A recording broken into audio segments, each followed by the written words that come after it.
I'm Banks, I am Josh. and Josh has a cat on his lap, and I we do. are we are odd places going viral. Viral. Josh, you're This up. is awkward. So, Banks, do you want to be a centenarian? 100 years old. Yes, yes, I do. Why? Mm. I was going to say so I could be on Good Morning America. Do they do that anymore? It's not such a big deal anymore. Yeah, I know, I know. I don't think so. 100 years, 100 years. More than likely, if I live to 100, I'll get to enjoy my grandkids, my great grandkids. So I think that would be a super cool thing. Um, that's one thing. Another thing is to experience the fullness of life and the whole spectrum, the whole process of life, of the experiences that I'll have when I'm 99, 100 years old, 101. You're not worried about just being too unable or decrepit or all these other things. People say, I don't want to live too long. I want quality of life, not longevity. Um, I do feel that I will have done, and we've talked about this, I will have done everything I want to do before then, and I'll be like, come on, when am I going to go? Let's go. Hey, somebody, come on, bring me out of this thing. I say that jokingly. I say that sarcastically. Do I feel, you know what? I am working now. I am yogaing and meditating and doing things now for my mind and my body, and keeping it lubricated, keeping it ready, keeping it. You know what's crazy? You're essentially on the 50-yard line. You're like halfway through. Isn't that crazy? Like your entire life. I'm a little bit more than halfway through. If we go Not with much. 100. Not much more. Well, and the reason I asked, by the way, is this is our 100th episode of this season. Hey, yeah.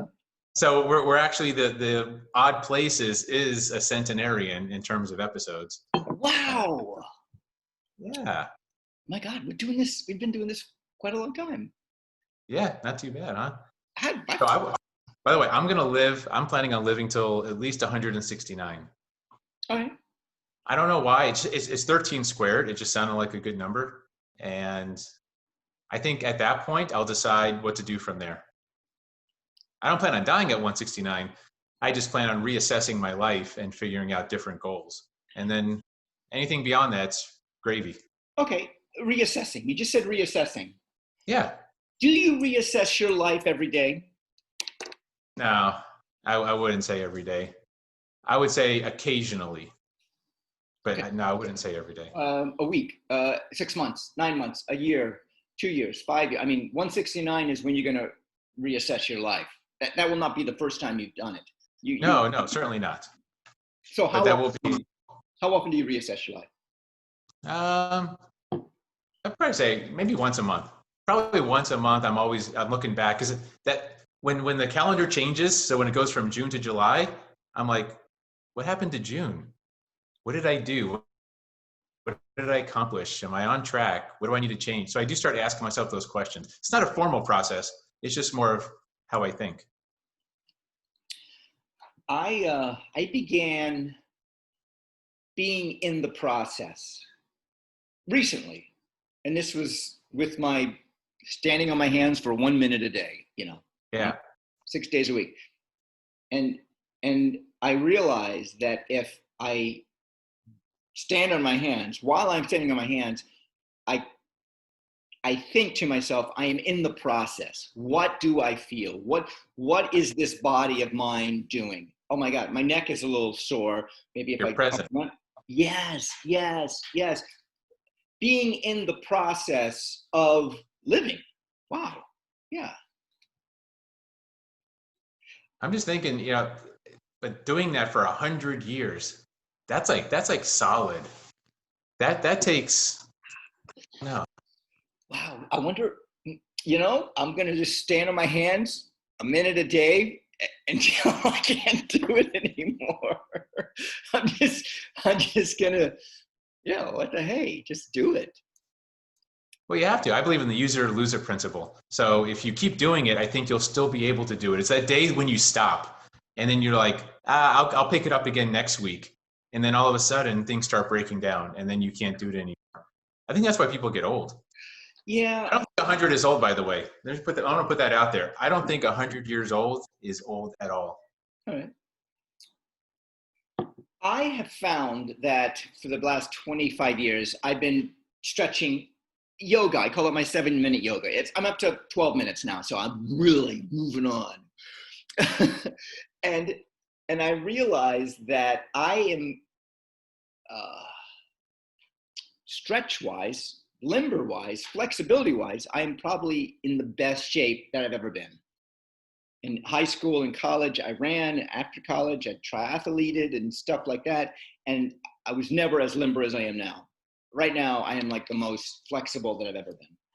And so in 10 more years, you should actually be like Plastic Man. Gumby. You should be able to like wrap your leg around your head and. We'll do that episode while my leg is over here. I would be happy to do that episode. That'd be fun. But now, now something, Josh, is that, and I also feel, and I give credit to this COVID-19. I also feel that I am more flexible mentally. Mentally, I can shift and move and go with and not be like, oh my God, that just sideswiped me. I don't lose myself as much as I used to. I'd lose myself and be like, what the heck is going on? And this would be a mental process. I'd be like, let me catch up. Let me get off this hamster wheel. Do you understand that? Well, this year has been such a mental exercise. So we've really been mentally exercising in every way, right? Yes. In our homes, not having the social contact, physical contact, the wackos coming out on social media, friends you thought you had that really aren't that friendly anymore, or you realize they're drinking the Kool-Aid with some weird conspiracy theories or who knows what. Yeah, this has been a fantastic mental exercise. So we should be stronger mentally. What about you? Do you feel that? I can't put my leg behind my head if that's what you're asking. Like, nor have I tried. So I shouldn't say I can't. I'm not planning on it. Yeah, it's been trying. It's been a test. It's been good. I appreciate challenges. Do you ever find yourself putting your head in the sand? And I mean, I do that.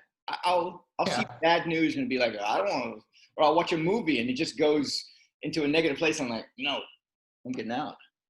Yeah, of course. I think we all do that. And it's called distractions. We all find these little things where we can just kind of get away from the true issues and the challenges and bad things. Yeah.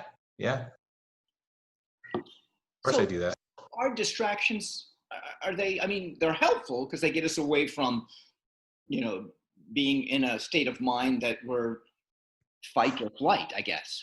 Yeah. Right? I mean, we get stuck in this, oh my God, life is what's going on. How can I control it? Am I controlling it? Am I not? Right. The key is not to get lost in your distraction. Sometimes people get lost in it and distraction becomes the norm. Okay. And then it's hard to get back. Okay. So what about, I don't know if this is distraction. What about just not taking anything personally? And we've kind of discussed, we've kind of teetered on this. Yeah, sounds good. I don't. I agree with you. I just don't. I just stopped it. I think that might be wearing on me because I just don't take things as personally. That person is not texting me. I'm like, all right, so she doesn't want to text me. So, okay. Yeah, it's all good. Yeah. Move on. It used to be like, I'd be like, when am I going to get that text, or who's going to call me, or why don't they call me? Yeah, there are no lack of things in my life. If one thing falls off, I am not too worried. Like there's always something to take its place, always something else to focus on. I find myself being at home, and I'll have something planned later on that I have to leave my house, and I'm kind of wishing that will fall.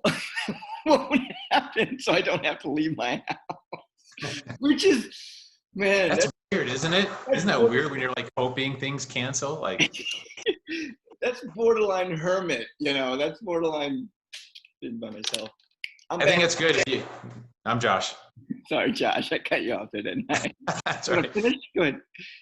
I have no idea what I was going to say, but it's all good. I'm Josh. Odd places going Viral.